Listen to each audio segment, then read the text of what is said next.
Fala pessoal, bom dia, tudo bem? Bom dia a todos. Sou Rafael Canto, para quem não me conhece.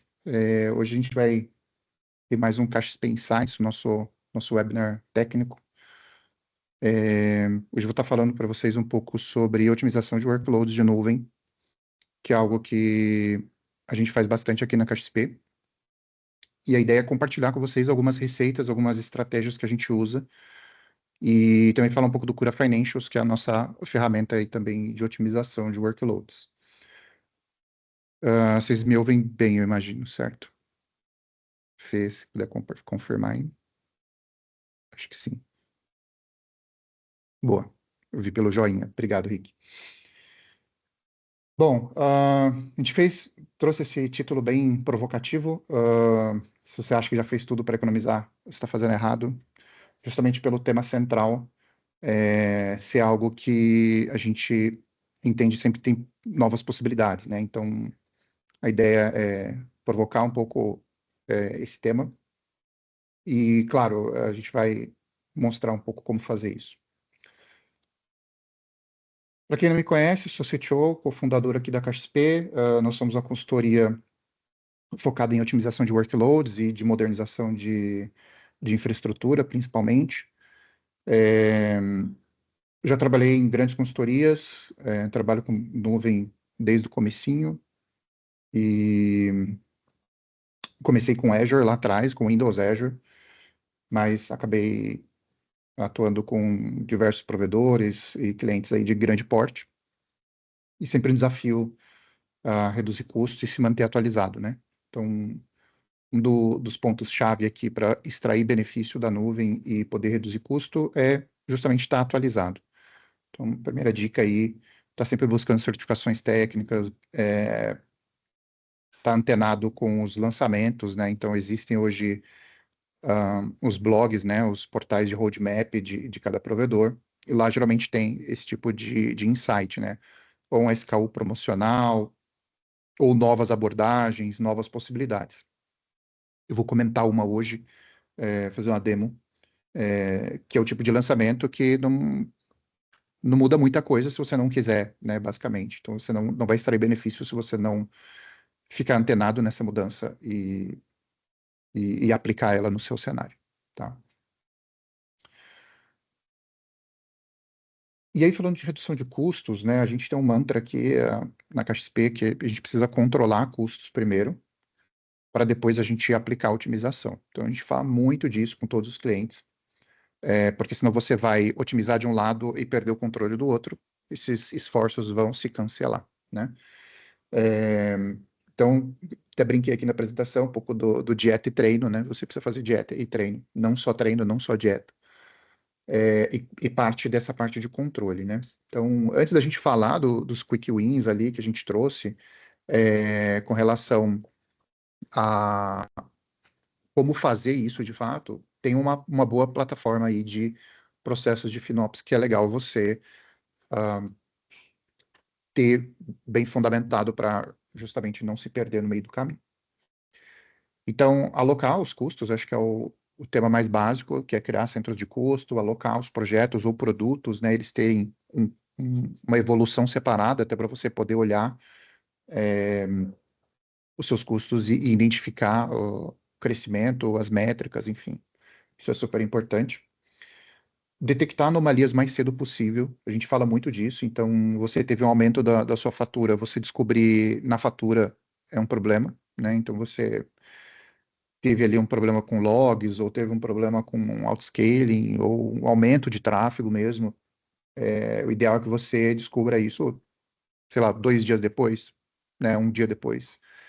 É super válido, né? A gente tem aí também uma limitação dos dados de billing chegarem atrasados, né? Nos provedores.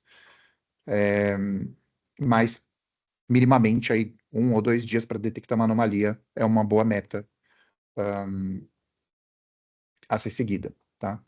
Então, detectar anomalias é uma coisa que te ajuda a controlar, né? Não reduz custo, mas evita que ele aumente. E manter um bom nível de informações nos workloads, né? Então, imagina que você quer deletar um recurso, que você quer fazer uma faxina aí, que a gente chama, né? O cleanup ali, o housekeeping, né? e você vai estar fazendo a faxina na sua nuvem, mas você tem um disco lá que você não sabe o que é. Então, o nome dele não entrega muito o que ele faz, não tem uma tag que diga quem criou ou de que projeto que é, aquilo ali vai ficar, ou você toma coragem e deleta, ou vai ficar para sempre. Tem muitos recursos que são assim, principalmente em empresas grandes, que você tem pessoas trocando de áreas, pessoas saindo, pessoas chegando. Então, aquelas informações tácitas ali, se não tiver no mínimo de convenção de nome ou tag, você não consegue apagar. E aí o custo fica para sempre. E aí, falando especificamente de otimização de workloads, é super importante a gente priorizar, né, as otimizações de desempenho. Isso é uma dificuldade que a gente vê nos clientes. Os clientes geralmente estão entregando feature nova, feature nova, feature nova, bug fix, bug fix, bug fix, mas otimização de desempenho geralmente é um negócio que vai ficando, né? Então é importante que os POs tenham, o time de negócio, enfim, quem está priorizando ali, entender que desempenho é um negócio que machuca no bolso e no longo prazo é desperdício, então pode te levar para um cenário bem ruim. E então priorizar, aí é um tema mais de negócio, mas priorizar as otimizações, priorizar entregas de engenharia é super importante.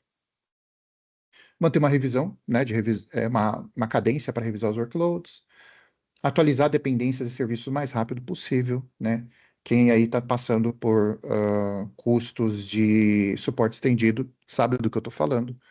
Então, quando você tem ali um Postgres antigo, um MySQL antigo, tanto GCP quanto a AWS vão te cobrar muito caro, né? No volume, isso é muito caro. Para vocês terem uma ideia, no GCP, o custo de suporte estendido é próximo ao custo por core de um SQL. Então, de um SQL não, de um servidor cloud SQL. Então, imagina que você tem lá 40 cores, você vai pagar 40 cores de suporte estendido. Então, isso acaba sendo muito caro, tá? Então, por isso que eu falo ali de atualizar as dependências, atualizar os serviços. A Microsoft tem uma postura um pouco diferente, ela geralmente tira você da tomada, né? Ela desliga o seu servidor. Então, não atualizou seu AKS, não atualizou seu SQL, não atualizou seu servidor Windows, tal, ela desliga você, né? A AWS e GCP vai te cobrar isso no tema de custos, né? Então, a gente tem clientes aí passando por bastante dificuldade com relação a custo de suporte estendido. Acompanhar os KPIs, acho que é uma coisa importante, ter uma boa noção de como você está em termos de FinOps. É necessário, muita gente olha e fala assim, não, tá tudo bem, eu tenho alguém que olha e tal. Mas é importante vocês terem KPIs para acompanhar, para manter essa disciplina. Então, como é que está o tag coverage, né? Quanto que você tem de cobertura daquelas tags que você vai precisar no futuro, quanto que você está mapeando dos seus custos, quanto que é custo compartilhado, quanto que não é, né? Então, ter KPIs de FinOps são importantes, tá? É um tema bem importante. Muita gente negligencia isso pelo tamanho, fala assim, minha nuvem, eu tenho uma conta só, uma nuvem só, não preciso olhar para isso. É justamente onde está o problema. Então, os clientes que estão em duas nuvens, que têm lá múltiplos projetos, eles já passaram por essas dificuldades, muito provavelmente passam bem no começo ali, né? Quando você começa a ter vários projetos rolando, como são tartaruguinhas, né? Elas vão fugindo e vai explodindo e chega um momento que o time se perde no orçamento, precisa voltar, enfim. E uma outra dica super valiosa, né? Coloquei aqui, conte com a gente para revisar o workload, para trocar uma experiência nesse sentido, porque a gente faz muito esse tipo de trabalho. Esqueci de comentar, estamos com o Q&A aberto, eu estou com ele aberto aqui também no outro monitor. Se vocês quiserem perguntar, podem ficar à vontade, manda aqui para a gente. Podem interagir aí à vontade.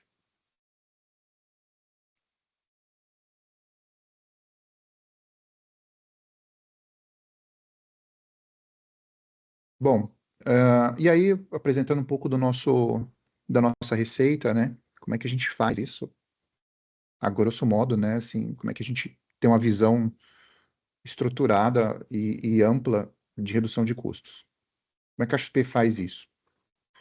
A gente organiza esse trabalho nessas etapas aqui que eu estou colocando. Então, parte de uma exploração dos dados. Então, hoje o Cura Financials que a gente vai falar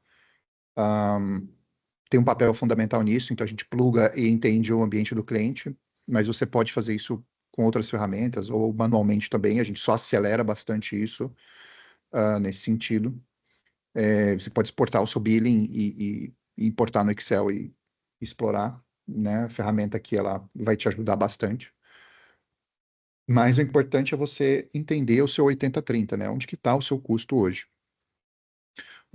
Uns meses atrás, por exemplo, a gente falou com um cliente que 80 e tantos por cento do custo dele estava em cima do cluster de Kubernetes, ou seja, o Kubernetes é a nuvem dele, né? Tudo roda dentro do Kubernetes. Então não faz sentido olhar para o billing, né? No caso, era um cliente de GCP. Não tem por que olhar o billing, se 80% do billing é um serviço só. Eu tenho que olhar para esse serviço, tenho que fazer um trabalho de revisão de Kubernetes. Então, o cliente tinha de tudo lá dentro. Tinha banco de dados, tinha aplicações, machine learning, analytics, data lake, tudo. Então, ele tomou uma postura de eu não vou ter um acoplamento, um vendor lock-in grande com o provedor, vou rodar tudo em cima de Kubernetes. Se eu precisar mover, eu movo para Kubernetes. Legal. Kubernetes implica em dados custo compartilhado, né? Para o provedor é máquina. Então, é importante entender onde você está em termos de custo, como é que está a sua distribuição dos custos, né? Que a gente faz decomposição, né? Você pega a sua fatura e vai abrindo onde que estão os grandes blocos ali, onde que estão a alocação do seu custo. Quanto mais pulverizado, mais difícil é. Quanto mais concentrado, também. Então, precisa ter um balanço aí. Se tiver muito concentrado e compartilhado, dificilmente você vai conseguir saber quem está custando quanto. Se tiver muito pulverizado, otimizar, você vai de um trabalhinho de formiguinha ali para otimizar, né? E aí vem o trabalho de avaliação, né? Então, uma vez que você já entendeu o que você precisa fazer, onde você vai atacar, você tem ali o processo de avaliar mesmo, né? Então, a gente começa igual a dieta, né, e o treino. Então, a gente começa perdendo aquela gordura extra, que é o cleanup, right sizing ali. Então, quando o cliente nunca fez um trabalho de otimização, como a empresa nunca fez esse tipo de coisa, normalmente tem uns 50% aqui, tá? 40%, 50% de redução de custos só de limpeza e right sizing, né? Right sizing, escolher o tamanho certo da máquina, né? Vamos dizer assim, termo mais simples. E cleanup, apagar o lixo, né? Então, entre apagar lixo, né, os recursos órfãos, né, e fazer right sizing, né, escolher o tamanho certo, plano certo também, aqui tem uma boa ênfase, plano correto, você já tem uma boa redução. Muitos clientes têm aí 40%, 50% nesse tema. E muita gente, quando já fez a cleanup, right sizing, fala assim, poxa, legal, já estou super otimizadão, não tem mais nada para fazer. E aí onde entra o exercício, né? Então, a dietinha ali e tal, o exercício mais pesado tá na elasticidade, né? Então, ajustar dinamicamente o que você precisa de recurso. Tem gente que pula essa etapa e fala assim, vou botar tudo em serverless e tá ok. Mas, mesmo assim, você precisa limitar, fazer o warm-up, você tem uma série de coisas, quando fala de serverless, que você também precisa se preocupar. Então, quando a gente fala em verificar a elasticidade, é ajustar a capacidade automaticamente. Então, ajustar, por exemplo, um serviço que é balanceado, aumentar de dia, diminuir de noite, aumentar de manhã, diminuir à tarde, qualquer combinação desse tipo, ou de forma dinâmica, como a gente tem dentro do Kubernetes e tal. E na parte de rearquitetura, ajustar para possibilitar ter mais, você ter mais elasticidade. Então, não só você pegar o que existe e falar assim, exemplo, tá? Até esqueci de perguntar, eu ia abrir uma enquete para perguntar qual nuvem vocês conhecem mais para usar de exemplo, mas vamos pegar aqui, vamos supor que todo mundo conhece AWS. Então você tem lá um ASG ou um Beanstalk que usa ASGs também, e você fala assim, vou ajustar a quantidade de réplicas aqui, de dia 3 à noite 1. Legal, mas você ainda assim pode ir além, você pode escalar mais dinamicamente, pode escalar baseado em evento, você pode, ahm, enfim, rearquitetar para usar spot, porque às vezes a sua aplicação tem sessão e você não está podendo usar spot por isso, está com medo de usar spot. Então, o Rearc ele já é um trabalho mais profundo de ajustar a arquitetura. E aqui, geralmente, onde mora ah, as coisas mais interessantes, assim, em termos de redução de custo, porque aí você está, de fato, reduzindo. E aí, depois que você fez um trabalho, você cobriu 100% do ambiente, já revisou tudo, fez esse trabalho, aí sim a gente pode falar de reservas e commitments, tá? Por quê? Porque se você não tem sazonalidade, você tem uma camada que você já identificou que ela é fixa durante o ano todo, ou você tem um valor mínimo, né, de cores e que você vai usar, aí sim vale a pena você reservar. Por quê? Porque se você reservar um valor alto e depois tiver uma utilização menor, obviamente você está jogando dinheiro fora, tá? Muitos clientes fazem basicamente isto aqui. Ele vem até aqui, beleza? Ah, o time, legal, já fiz, tal, tá tudo certinho, ó, tá no limite. Tentei abaixar mais, deu ruim, voltei pro tamanho que era e pum, reserva, né? É, e aí, isso você está deixando bastante dinheiro na mesa, tá? E outra coisa que é importante é fazer isso de forma recorrente. Basicamente, repetir o processo a cada 3 meses, a cada 6 meses. 6 meses é super, super válido você reavaliar os seus workloads, tá? Beleza? Então, muita gente também faz isso de forma, de assim, intuitiva, né? Mas a gente tem esse processo mais estruturado, né? Beleza. Agora eu vou falar um pouco de coisas, um pouco de como a gente está olhando redução de custos, onde a gente tem visto oportunidades para clientes. São temas mais técnicos, então se vocês quiserem perguntar também, de novo, fica à vontade aí no Q&A, manda aqui para a gente. E podem interagir aí à vontade, tá? Então, na camada de computação, né, eu separei aqui alguns insights interessantes. Tem duas frentes que eu destacaria aqui para quem está buscando redução de custo. Uma, Spot, e outra, ARM64, né, a arquitetura ARM. A gente tem tido bons resultados com ARM. Tem um cliente nosso que já migrou, ele é um cliente de AWS, ele já migrou todos os servidores do RDS dele, MySQL, para ARM64 e teve redução aí de 40%, 50% do custo dele, porque o preço performance é melhor no ARM. Então, não que o custo por core vai ser menor, mas o custo performance dele é melhor. Então, às vezes você vai olhar na calculadora da AWS e vai assim, puxa, o custo é o mesmo, é $40, $20 o core. Então, o que eu estou ganhando com ARM? Você vai ganhar performance, né? Performance multi-core e single core é maior. Então, quando a gente fala de ARM, hoje já é uma realidade, tá? Não é algo que a gente entende que vai se provar ainda. Fala, será que roda? Claro, precisa validar, mas a gente já viu projetos performando muito bem com .NET Core, muito bem com Node, servidores MySQL, servidores Postgres também, tá? Então, desde que ele não seja legadão, né, tipo um Postgres 11, Postgres 12, vale a pena você olhar para a hospedagem ARM. Nesse caso, gerenciado só na AWS, pelo que eu me lembro, mas vale super a pena olhar para ARM64. Então, isso é uma coisa que a gente não ouve falar muito, mas vale super a pena, tá? E o uso de Spot, tá? Em especial no Azure. Por quê? Vou falar ali no próximo slide, mas no Azure o Spot dura muito, muito mais, tá?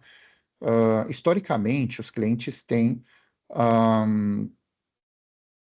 um pouco de receio de usar Spot, eu sinto assim, de usar Spot no Azure. E aí acontece que se tem uma utilização menor, tem uma taxa de despejo, né, que eles chamam lá o eviction, a taxa de eviction menor, tá? Então, é uma bela oportunidade para quem está no Azure utilizar Spot, tá? Para vocês terem uma ideia, tem um report que saiu, é coisa assim, Spot no AWS no GCP tem uma chance grande dele morrer na primeira hora, ou seja, a máquina ser desalocada por capacity, certo? No Azure, isso vai para quase um dia. Eu até fiz o teste, trouxe fiz um scale set e trouxe ali os dados, então realmente faz sentido, tá? Então, aproveitem bastante o Spot no Azure, é super subutilizado, principalmente no Azure. Clientes da AWS a gente vê mais, assim, tem bastante ferramenta, bastante solução de mercado para gerenciar spots, né, tipo Spot.io, etc. O Carpenter mesmo. Mas hoje a gente já tem coisas como o NAP, né, que ele é uma implementação de Carpenter no Kubernetes, você pode deixar ele ali gerenciando os spots. Fala, ó, o spot vai morrer, ele vai lá e troca a máquina para uma máquina standard até ter mais spots para ele colocar. E aí, acho que não é novo, mas isso é 80% mais barato. Então, para aplicações que escalam horizontalmente, que pode morrer e voltar, né? Vamos dizer assim, você tem ali APIs, stateless, workers, coisas do tipo, você pode usar Spot com muita tranquilidade, tá? Principalmente em cima de Kubernetes ou skill sets, tá? Então, essa é a dica de ouro, principalmente clientes de Azure, o Spot ele é super, super, super mais tranquilo. Na AWS é uma loucura, né? Ele está sempre morrendo e voltando, morrendo e voltando. Você tem que de fato balancear com cuidado o número de máquinas standard com máquinas Spot. No Azure, a gente já fez aqui com clientes coisas tipo assim, deixa uma máquina standard e o resto tudo Spot. Então, vale a pena, tá? Para a camada de analytics também, tá? Infelizmente não temos no Azure com o Synapse, mas nós temos com Databricks. E EMR na AWS, Dataproc também no GCP, você pode usar máquinas Spot. Então você tem lá o seu servidor de mastigar coisas, que a gente brinca aqui, né? Você tem lá o seu servidor Spark e tal, vai ficar rodando jobs Spark infinitamente, né? Então você pode usar lá também, tá? E aí você reduz bastante o custo, principalmente Databricks, tá? Databricks é um grande comedor de budget de nuvem, tá? Então, importante ficar de olho nessas possibilidades. Então, se você tem Databricks, quando o cliente tem Databricks, a gente olha justamente para o pool de jobs, né? A parte de SQL, de acesso a dados, não tem muito como fazer, porque precisa estar online, mas a parte da parte de jobs, né, de processar jobs, aí sim. E no caso da AWS tem uma dica de spot também aqui com Fargate, tá? Fargate é super importante. Tem algumas outras dicas aqui, PaaS no Azure, usar a série B, né, o plano B, que é o Basic, apesar do nome ele não é Basic. Usar Linux, né, você tem um footprint menor, você usa menos memória, enfim. Kubernetes, tem que revisar a alocação, aí não tem jeito, tá? Então, quando a gente pega um cliente que tem um cluster grande, a gente acaba tendo que olhar a parte de resource requests. E uma dica para a parte serverless, isso tanto para lambdas quanto serverless containers, é forçar um timeout, tá? Isso mais por segurança do que de fato uma redução de custos efetiva, né? Por quê? Porque se você tiver um bug, se você tiver qualquer coisa que demora na sua camada de aplicação, né? Você tem lá um lambda que rodava em 100 milissegundos. Se ele passar a rodar em 1 segundo, muitas vezes é tolerável para o usuário final, você não vai perceber, mas o seu custo aumentou em 10x, né? Porque ele paga por tempo de execução.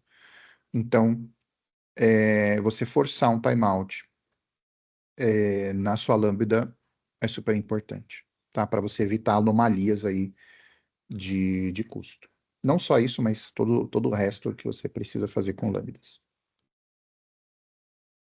Aqui tem um exemplo de spot, né? Então aqui tem vários tamanhos de máquina no Azure. Você tem coisas no Azure como taxa taxa de despejo, né, do spot entre 0 e 5% ao dia, né?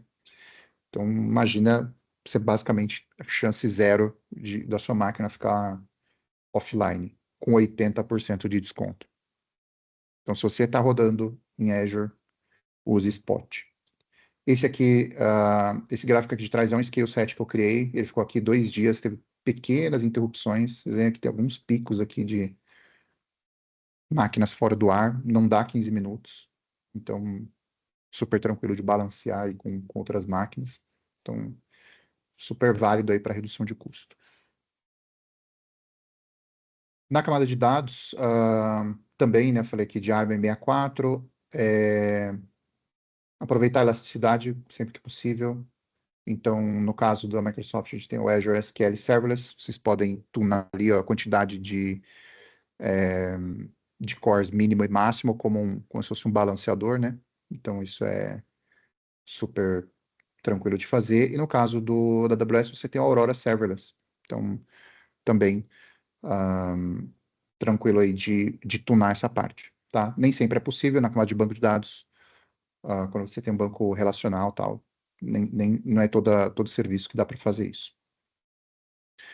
Uma coisa que a gente faz bastante também, falando de SQL e Oracle, é recomendar o Bring Your Own License, então comprar a licença e trazer para a nuvem, porque ela é mais barata do que você comprar no Pay As You Go do Marketplace, né?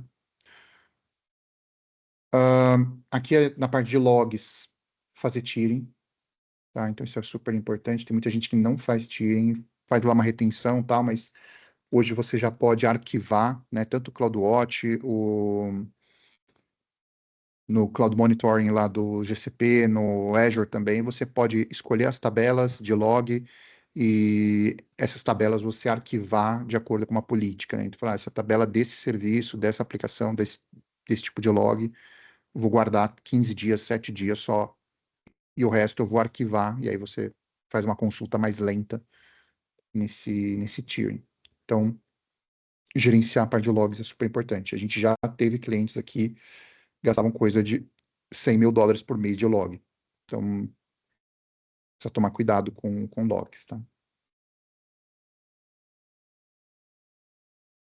Na parte de networking, a gente geralmente olha com carinho para a parte de peerings e interconexão. Então, tem muito cliente que fez interconexão por ter, falou assim, estou pavimentando nuvem, os provedores, então já vou conectar, só que tem um custo alto. Peerings também, então, forçar o tráfego interno na nuvem também é conhecido como Dirt Cloud, tá? Então, você está on-premisando a nuvem, né? Então, tomar cuidado com isso, fazer tráfego privado. Muitas vezes você não precisa, você precisa só de um endpoint ali com storage, alguma coisa mais simples. E esse custo aqui é bem elevado. VPNs, né? Custo de VPN, dependendo do cenário, também pode ser elevado, trocar por outra coisa. Né? No GCP a gente tem um serviço muito legal chamado IAP, que ele é o Identity Aware Proxy, então você consegue fazer proxy reverso, né? Via API deles, né? Então você consegue conectar no seu banco de dados, conectar no seu servidor sem VPN, mas de forma privada. A mesma coisa para o SSM na AWS. Microsoft não tem, mas tem Bastion, então também tem um Bastion gratuito agora. Então, não justifica ter acesso público aí nos serviços. Uma dica interessante para alguns cenários, né? Bloquear geografias. Então, às vezes você tem lá tráfego vindo do Cazaquistão, e essas geografias começam a ligar a sua Lambda, ligar os seus servidores que estão ali com start-stop qualquer. Então, também custa tráfego. Às vezes a gente pega a fatura do cliente, tem ali, né, por região, tráfego, egress de cada região, você fala, poxa, mas o que tem ali no Oriente Médio, né? Então, bloquear isso é super interessante. Você fala assim, às vezes você ganha ali $20, $100, mas é bastante dinheiro no ano, né? $1.000 por ano já muda um pouco de figura. Uma atividade fácil, né? Então, se você tem um checklist, né? Que nem a nossa apresentação aqui, você vai ticando lá e vai fazendo. E compressão, né? Então, tráfego de egress, avaliar Brotli, que é um protocolo, né? Um algoritmo de compressão melhor para determinados tipos de conteúdo, principalmente tráfego de API. Então você pode usar o Brotli, a maior parte dos navegadores já suporta, então você pode ter uma boa redução de custos com gzip, com Brotli, né? Então, se você não está aplicando gzip na sua camada de API, que é muito comum também nos nossos clientes, a gente valida, ou se você está usando gzip, Brotli é um algoritmo que você pode implementar aí com bastante facilidade. A maior parte das linguagens de programação, os frameworks, tem suporte a Brotli. Os web servers, né, os servidores embedded ali e tal, eles têm esse suporte. Então, é algo que você pode ganhar um dinheirinho ali também. Na parte de storage, trouxe um exemplo interessante, vou falar na demo aqui também sobre scale up, scale down online de throughput de disco. Então, esse é um cara que ninguém olha também, mas hoje você já tem essa possibilidade de escalar discos dinamicamente, né, na parte de throughput. Então, o throughput provisionado, você pode ter um throughput de dia e o outro throughput de noite, né? Então, eu tenho de dia, que é onde eu tenho o maior pico de acessos, eu vou ter um tráfego, né, um throughput maior dos meus discos. À noite, eu vou ter menos. Legal, redução de custo, tá? Então, hoje já é possível fazer isso, não é para todo disco, não é para todo provedor, tem restrições, bastante restrição, mas dá para fazer, tá? Então, por exemplo, no caso do Azure, a gente precisa ser um disco Premium V2, né? Hoje só tem no Premium V2. Muito provavelmente Microsoft vai soltar um Standard V2, tá? A gente já vê algumas features ali que se adequam também para ele. E aí você pode escalar de dia e de noite. No caso da AWS, precisa os GP3, acho que é GP3, ou o SKU que tem lá. E aí você pode também escalar e desescalar o seu disco de acordo com a sua necessidade. Então, isso é uma coisa que muita gente não olha, tem lá um discão para atender um SAP, né? Tem os ambientes SAP, não dá para otimizar? Dá, sim, senhor. Dá para otimizar o ambiente SAP, escalando disco, escalando, um, fazendo scaling online, né? Então, temos como fazer isso, inclusive, com ambientes mais fixos, assim, né? Menos elásticos, vamos dizer assim. Lifecycle Policy sempre, acho que esse é um tema super ok, acho que a maioria conhece, mas você pode apagar dados baseado numa política, e aí ele apaga ali automaticamente, falando de blobs, né? E para a parte de container registries também vale a mesma ideia, tá? Hoje já existem também lifecycle policies para container registry, ou seja, você apagar as imagens antigas, mas às vezes você quer automatizar isso. Então você pode automatizar, ao invés de, se não me engano, no caso do Azure, para usar Lifecycle Policy, você precisa estar no Tier Premium, então você pode fazer isso na mão também. E aí, num nível mais baixo, né, otimizar o tamanho das imagens de container. Então, Node.js, por exemplo, geralmente a imagem é bem grande por causa do número de dependências que as aplicações geralmente têm. A gente brinca, né, que tem mais bibliotecas desenvolvedores, né? Então, justamente porque tem uma cultura de criar bibliotecas públicas para tudo, e aí acaba aumentando muito o tamanho da imagem do container. Então, enquanto você tem uma imagem Go, .NET, sei lá, vários frameworks aí que você vai ter, sei lá, 50 mega num container, Node a gente ficar abaixo de 500, né? A aplicação Next ficar abaixo de 500 mega é raro, né? Porque muito cliente tem nossa coisa na casa de giga, né? Tem 1 giga de imagem de container. E aí isso custa não só no registry, mas em todos os lugares que ela trafega, né? Então, essa é uma coisa que a gente geralmente revisa com clientes, que é o tamanho da imagem de container, beleza? E limpeza, limpeza, limpeza. Então, storage normal e amultuando, né? Então, tags e limpeza. Fechou? Falar um pouquinho do Cura Financials. Nenhuma pergunta até agora. É... Bom, Cura Financials é nossa ferramenta de FinOps. Então, a gente tem uma ferramenta que ela aborda essas duas áreas, né? Da parte de alocação e e a parte operacional mesmo, otimização de workloads, né, otimizar o custo, efetivamente falando.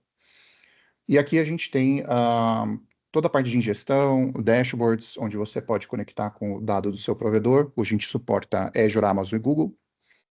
Muito em breve a parte de OCI também. E a gente tem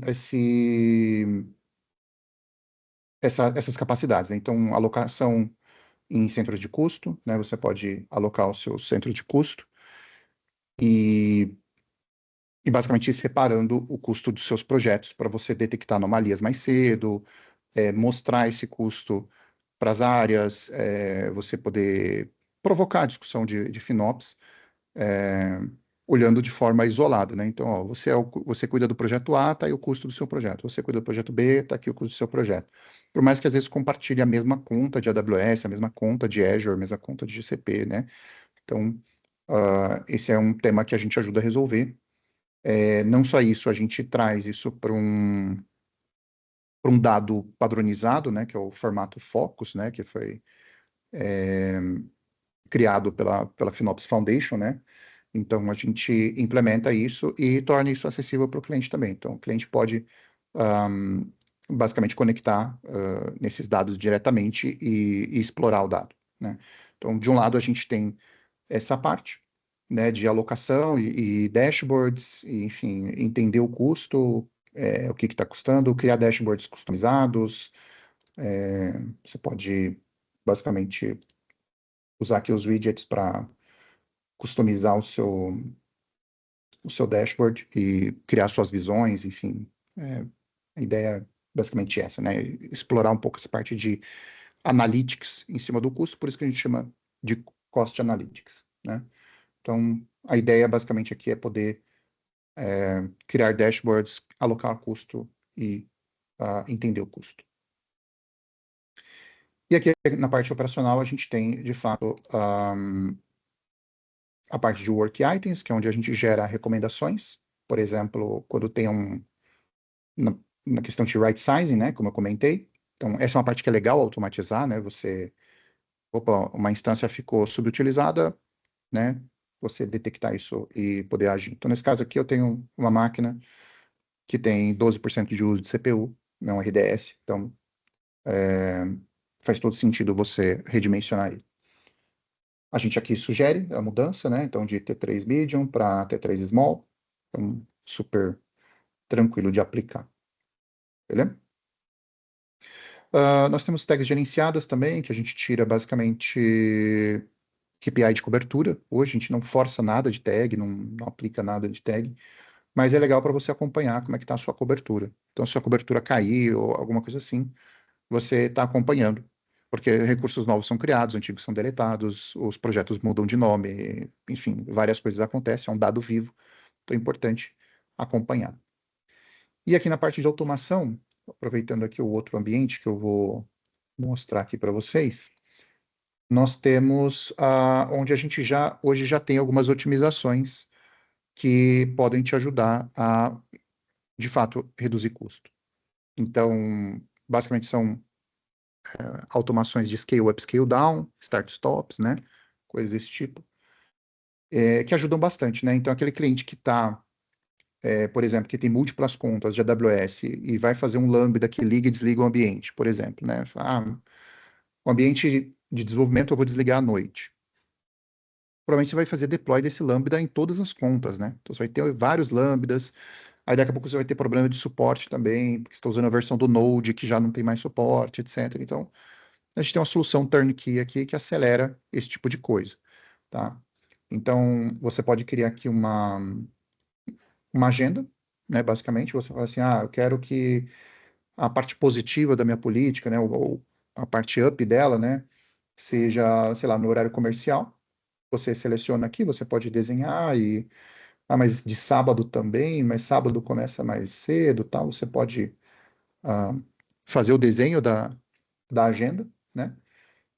E a gente tem algumas políticas aqui, inclusive essa que eu comentei do disco, é uma que eu vou mostrar ali. E aí você pode escalar discos dinamicamente, mas não só isso, EC2, start-stop, né, de máquinas virtuais, escalar banco de dados, enfim, muitas outras aí que a gente está publicando sempre, tá? Você vai passar aqui uma condição de filtro, por exemplo, uma tag, sei lá, tier, né, ou projeto, né, projeto alfa, sei lá, qualquer coisa, e qual que é o valor da política. Então, a gente tem um guia também de o que colocar aqui, né, precisa ser um valor válido, né, então, sei lá, se eu estou falando de uma máquina, tem que ser um tamanho válido, se eu estou falando de um banco, tem que ser um tamanho válido, se eu estou falando de um disco, tem que ser uma quantidade de IOPS válida. Então, eu consigo configurar, por exemplo, para, sei lá, no caso do disco aqui, 6.000 IOPS de manhã e 3.000 IOPS à noite. E aí eu linko isso com a minha agenda e ele vai rodar naturalmente. Como eu tenho esse caso aqui, e ele executou. Ele trabalha aqui no. Eu coloquei a agenda de business hours, né, o horário comercial, e eu tenho aqui as execuções dele. Tá? Então ele escalou de manhã, né, escalou mais cedo e desescalou agora há pouco, né? Fiz um teste ali para ver se ele ia desescalar, e ele de fato vai aumentando e diminuindo o, o tier, né? Que é esse disco aqui. Então, o que eu fiz foi colocar o 6.000, ele voltou aqui pro 3.000, né? Então, basicamente, como eu tinha comentado, né? Esses discos V2 agora a gente consegue fazer esse tipo de coisa, né? Consigo aplicar online. Eu peguei um caso ruim aqui para fazer a demo. Depois que eu notei, ele tem um limite, eu não consigo mostrar para vocês ao vivo aqui por causa do limite da API. Se eu não me engano, vai acontecer isso agora, deixa eu ver. Ele tem um throttle que ele não me deixa executar mais do que uma vez por hora, tá? Então, mas tem esse warning que acontece aqui, mas ele de fato executou, tá? Então, às 8 da manhã ele escalou e desescalou na próxima hora. Então, o que a gente faz aqui no Cura é de hora em hora ver se está no tamanho adequado. Então, nesse caso, eu subi ele manualmente para 6.000, ele voltou para 3.000. Então, ele tem aqui o log de atividades que vai mostrar para vocês o que está acontecendo com o ambiente, tá? Então, essa é uma forma bem efetiva de você reduzir custos, porque você pode automatizar coisas simples como essa, né? Ligar um servidor de manhã, desligar à noite, ambientes de desenvolvimento, né? Ambientes não produtivos, serviços, às vezes, que vão processar algum dado num agendamento, então você liga ele só à noite, e aí você começa a tirar proveito dessa redução de custo, né? Paga por hora, então menos horas, mais fácil de controlar. Beleza? Eu acho que é isso. Eu trouxe aqui alguns exemplos, né? Esse ambiente já tem também recomendações, né? Como eu falei. A gente tem a parte de anomalias. Deixa eu ver se eu tenho uma anomalia aqui para mostrar.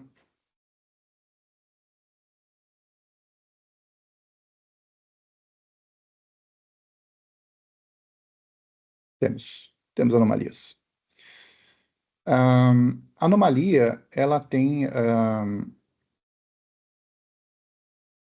Deixa eu ver, acho que não abriu. Deixa eu pegar um outro caso aqui.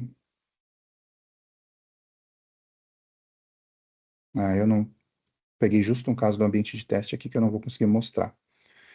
Mas a ideia da anomalia é a seguinte: anomalia é uma variação no seu custo.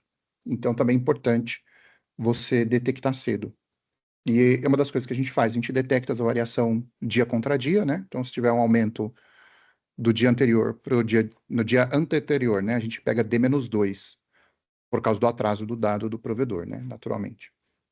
Então, a gente pega 2 dias antes, compara com o dia de ontem, e essa diferença a gente valida se está dentro de um threshold e tal, e gera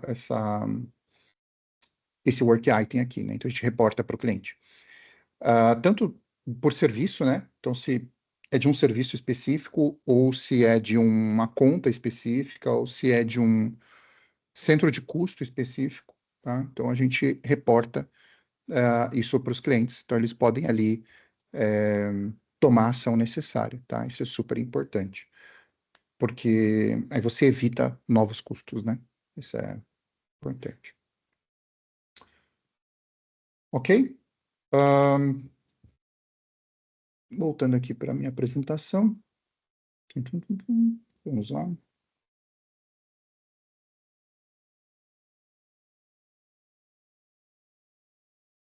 E aí, para fechar, né, pessoal, otimização de workloads é um trabalho constante, é super importante estar sempre olhando, ter uma recorrência.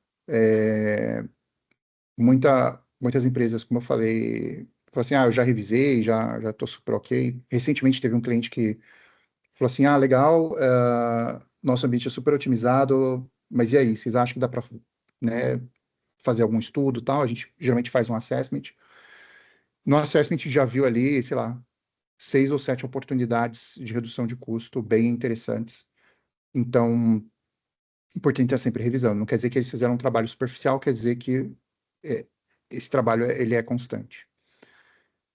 E aí, a KXP tá aqui para isso, né? Então, se vocês precisarem de ajuda para implementar uma prática de FinOps mais robusta, né, com processos, com templates, com uma abordagem estruturada mesmo, assim, para ter controle dessa parte financeira dos custos de nuvem, conta com a gente, né? Não só na parte de serviços, mas a gente tem o Cura Financials aí que eu mostrei ali rapidamente, que tipo de coisas que a gente tem, né? Tanto parte de analytics de custo, mas também as automações, recomendações, né? A gente gera uma série de recomendações ali para clientes, né? De tamanhos, recurso esquecido, coisa assim, IP órfão, disco órfão, tudo isso a gente detecta e gera para os clientes. Então, acaba apoiando essa prática de FinOps e acelerando muito, né? Às vezes tem um time pequeno, a ferramenta vai te ajudar bastante. Aqui a gente sempre foca nas práticas antes das ferramentas, e aqui vale a mesma ideia, né? O Cura Financials é um acelerador para a sua prática de FinOps. Então, quando você coloca o Cura Financials para funcionar, você já pula de nível de maturidade, né? Você tem KPIs ali de FinOps, né? Vocês viram ali, tinha a cobertura de tags, a cobertura de custo, né? O Mapped Cost que a gente chama, custo evitado, custo potencial. Então, tem uma série de coisas. Se vocês quiserem se aprofundar, agendar uma demo, entre em contato com a gente. A gente vai mandar essa apresentação, tem meu contato lá, e do nosso time comercial também, que vocês podem entrar em contato e tirar dúvida, quiser conhecer mais da ferramenta, precisar de um apoio de serviço também, só contar com a gente aí, que a gente está sempre a postos aí, tá bom? Acho que do meu lado era isso. Deixa eu ver se tem alguma pergunta. O pessoal está bem tímido hoje, acho que não. Então, essa era a nossa pauta desse nosso KXP Insights de hoje. E se não tiver nenhuma dúvida, é só agradecer a participação de todo mundo. E é isso. Surgiu duas aqui, ó. Duas Surgiu, perguntas. desculpa, não vi. Uhum. Deixa eu ver. Eu acho que não aparece para mim, Fê. Deixa eu ler aqui, então. Ah, lê pra gente as perguntinhas. Foi o Rodrigo Vasconcelos, duas questões. Como essa plataforma garante que os dados de consumo da nuvem são realmente precisos? Uma delas. Ótima pergunta. A gente usa a API do próprio provedor, né? Então, hoje a gente vai na fonte e usa a exportação do próprio provedor. Então, esse dado é preciso. Mas, longa história, tá? Tem várias coisas para a gente falar nesse sentido. O dado, ele é preciso, mas ele é tratado do nosso lado. Então, como a gente normaliza ele para o Focus, existem dados faltantes às vezes, né? Porque tem num provedor, não tem no outro, né? Um exemplo aqui, né? Quem conhece Azure e Amazon. No Azure a gente tem um conceito chamado Resource Group, e ele é uma dimensão do custo, mas ele não existe nos outros provedores. A gente faz o que com essa coluna, né? Vamos dizer assim. A gente mantém, tá? Vou até mostrar aqui. Então, quando a gente vai explorar o dado aqui, por exemplo, passar um filtro, a gente tem todos os campos normalizados do Focus, e eu tenho também os que não tem em todos os provedores. Então, a AWS tem uma cacetada de campos, né, que não tem no Focus, mas tem na exportação. E Azure também, ó. Então, Matter ID, Matter Name, Meter Category aqui, enfim, tem uma série de campos que não tem no Focus, mas que tem no provedor. Então, a gente mantém esse dado justamente para ele continuar preciso, tá? Agora, o que que pode acontecer? Pode acontecer da sua revenda, por exemplo, aplicar um fator X por causa de impostos ou qualquer condição comercial que aconteça, tá? Então, imagina que você compra de uma revenda, de um broker, né? O pessoal usa muito esse conceito do broker agora, e os valores não batem, ou seja, o que eu venho da API e o que você recebe de fatura é diferente. O que que nós vamos fazer? A gente tem aqui, ó, uma coisa chamada custom rate. Então a gente fez esse ajuste aqui manual. Então você pode entrar em contato com a gente faz esse cálculo para você, pega um SKU da sua fatura e pega um SKU que está vindo da API, eu calculo para você e a gente põe aqui. Então vamos supor que deu um delta de 7%. A gente ajusta ele aqui, para você ver na tela o que está faturando, tá? Então isso é super importante, a gente consegue ajustar. A outra coisa que a gente ajusta é a questão de moedas, tá? Hoje tem uma implementação simples aqui, esse está no nosso roadmap a gente fazer isso mais profundo, assim, um pouco mais complexo, mas a gente faz a tabela de conversão. O que que a gente não faz hoje? A gente não faz esse delta por mês. Então, o que você coloca aqui é alterado na exibição, o dado continua o que vem da API, né? A gente não altera ele no nosso data lake, mas a gente consegue tratar isso para você visualizar o dado igual que você tem na fatura. Então, vamos supor que você tem uma taxa de conversão, você quer ver em reais, e você tem um câmbio fixo com a sua revenda, com o seu broker, ou o câmbio da AWS, o câmbio da Microsoft, é 5,6, que é o PTAX do mês, né, que eles têm. Então, a gente ajusta isso e você vai ver um valor real que vai chegar na sua fatura. Então, tem que dar match na segunda casa de centavinhos ali, tem que dar match no que você recebe na fatura, beleza? Então, a gente garante isso tratando esses dois pontos. Primeiro, o câmbio. Segundo, a questão do custom rate, que às vezes você tem uma negociação comercial, às vezes impostos estão por fora, às vezes tem uma taxa intercompany que você paga, qualquer coisa assim, você compra de uma matriz em outro país, qualquer sobrecarga do preço, a gente coloca ali no custom rate, tá? Então, a gente consegue chegar no valor da fatura, tá? Porque a gente exporta pelo próprio provedor. Então, não é um dado estimado via métrica, ele é um dado real, tanto que a gente chama de actual cost, é o custo faturado mesmo, beleza? Tinham duas perguntas, Fê? Isso, tem mais uma dele também. Quando algum recurso ocioso é identificado, como essa comunicação é feita? E-mail, Teams, a ferramenta tem autonomia para corrigir? Hoje ele não corrige, porque justamente pode ser um ambiente produtivo, pode ter vários motivos, você pode estar para entrar numa reserva, você colocou numa família, então a gente não toma essa ação. Hoje chega por e-mail, a gente notifica um e-mail para cada work item que a gente criou ali. E os nossos cost centers têm uma coisa, deixa eu ver se consigo mostrar aqui no ambiente, se não quebrar. Nós temos uma coisa chamada encaminhamento dos work items. Então a gente consegue conectar, hoje a gente conecta com Jira e Azure Boards, mas a gente está no roadmap também colocar coisas como ServiceNow, etc. E um webhook genérico, tá? Então a ideia é que suporte Teams, sim.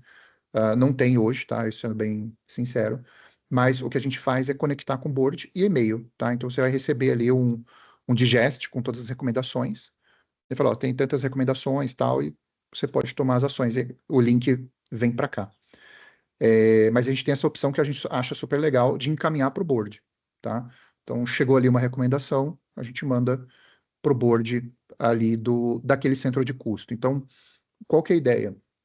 Eu tenho aqui, por exemplo, um centro de custo da Squad Alpha, né, um time, um produto X. A ideia é que esses desenvolvedores recebam lá, né? Muitas vezes é o time de infraestrutura que vai atuar, não tem problema, pode conectar aqui com Gira, beleza? Mas a gente gosta muito da ideia de provocar o desenvolvedor lá na ponta, o Product Owner e tal, para ele priorizar algumas mudanças, tá? Então, em cenários onde você tem um time descentralizado, tomando decisões dentro dos squads, isso ajuda bastante. Quando tem um time mais centralizado, beleza. Você pode conectar com Gira e receber no Gira, por exemplo. Tá? E o e-mail também, chega o e-mail ali com o resumo de todas as recomendações daquele dia. Tá? Então a gente não fica mandando muitas, porque senão seria um e-mail por recomendação, mas você recebe um resumo no e-mail, tá? E está no roadmap também fazer o webhook genérico, que aí você pode conectar com qualquer coisa. Beleza? Não sei se eu respondi. Tem mais alguma dúvida, Fê? Não, foram essas mesmo. Essas Boa. duas.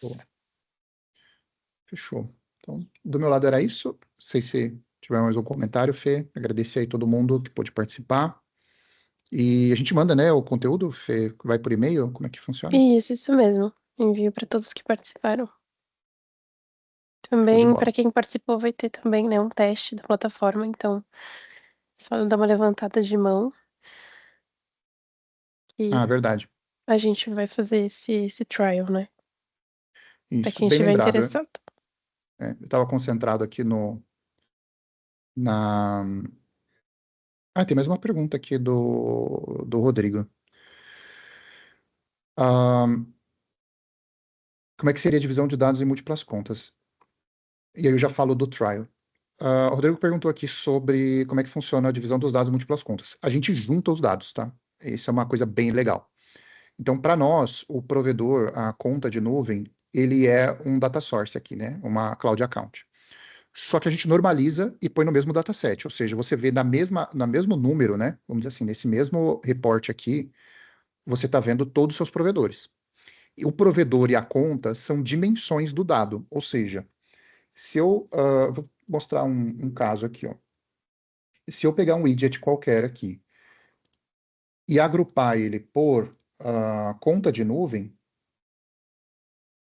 pode ser uma subscription ou conta da AWS, mas vamos supor que você tem Azure e Amazon, provedores separados. Eu posso agrupar aqui por provedor, simplesmente, Azure Amazon, ou aqui eu tenho esse caso, né? Eu tenho dois, eu tenho Azure e Amazon, mas eu posso também ter as nossas dimensões estão disponíveis aqui também.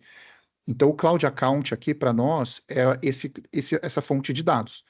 Então, se eu colocar ele aqui, ele vai me dizer também uh, de qual conta está vindo esse custo, tá?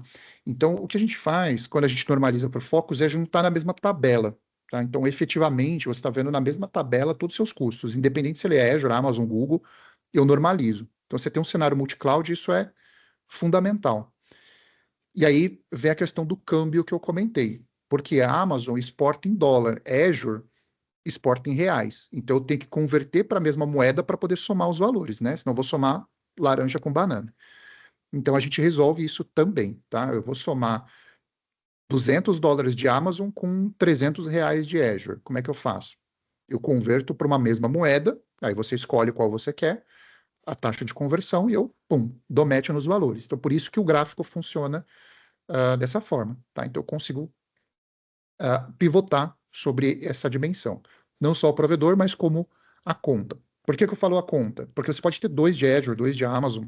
Para nós é uma fonte de dados, tá? Quando você conecta, você passa os parâmetros, né? Então você tem aqui como é que a gente vai conectar para puxar o dado, né? E aí você passa os parâmetros e ele vai ler o dado de forma incremental. Todo dia a gente vem e puxa o dado.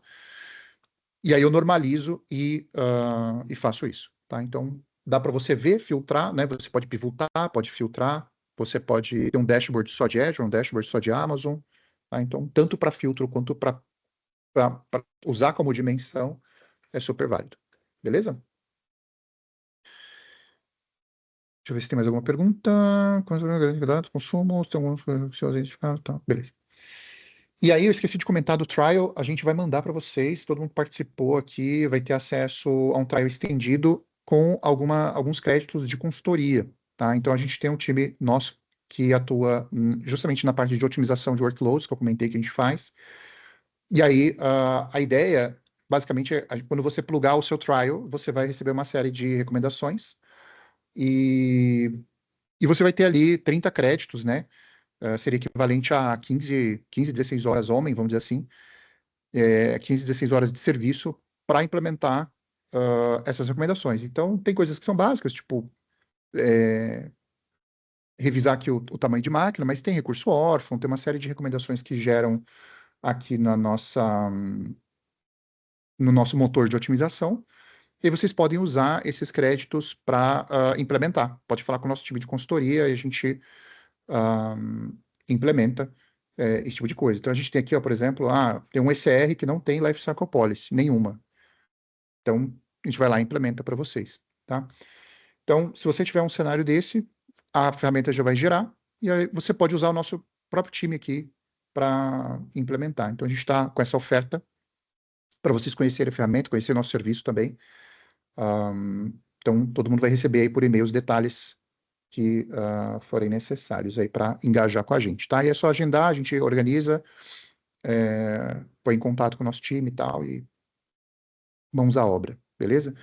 Para configurar o Cura também é super tranquilo, mas a gente pode estar à disposição para configurar o trial em conjunto. Conexão dos dados aqui, ela é bem tranquila de fazer também, como eu mostrei. Então, se você tem Azure, você vai passar aqui uma conta, se você tem Amazon, você vai passar uma conta, e o bucket onde tem exportação. Se você não tiver exportação configurada lá no Billing Export, a gente ajuda também. Então, a gente está à disposição aí para ajudar nessa parte aí de onboarding do trial, tá bom? Então, vocês vão receber os detalhes por e-mail. Tem meu contato também à disposição lá. Se precisar falar comigo, pode puxar aqui no Teams ou por e-mail mesmo. Nosso time está aqui para isso, para ajudar. Beleza, pessoal? Beleza, Fê? Passei o recadinho aí? Perfeito, maravilha. Então, tá bom, gente. Obrigado aí. Bom dia para todo mundo. Bom resto de semana.